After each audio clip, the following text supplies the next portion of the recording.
Les glaciologues autrichiens pourraient bientôt se retrouver sans travail. Selon les Nations Unies, tous les glaciers d'Autriche auront fondu d'ici la fin du siècle. Les printemps exceptionnellement chauds comme celui de cette année sont en partie responsables d'après ce géomètre qui mesure depuis 35 ans la glace dite éternelle dans les montagnes d'Angkogel. Le dernier rapport des Nations Unies confirme ce que nous mesurons depuis 2 décennies, à savoir que le rythme du recul des glaciers s'accélère.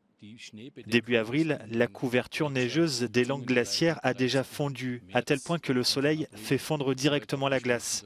Toutes les tentatives pour contrer ce phénomène ne suffiront pas à l'arrêter.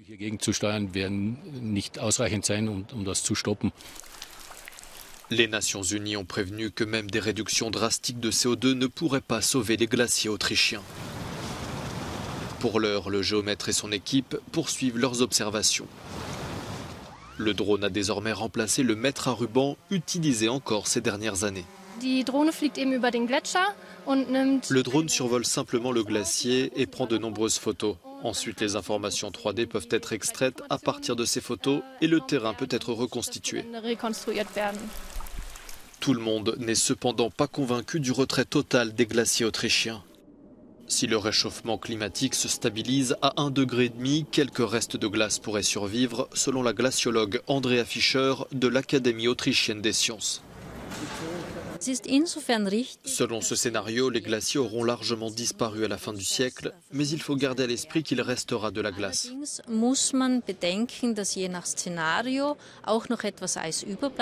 Même si quelques restes de glace venaient à perdurer, le recul des glaciers aura des conséquences considérables.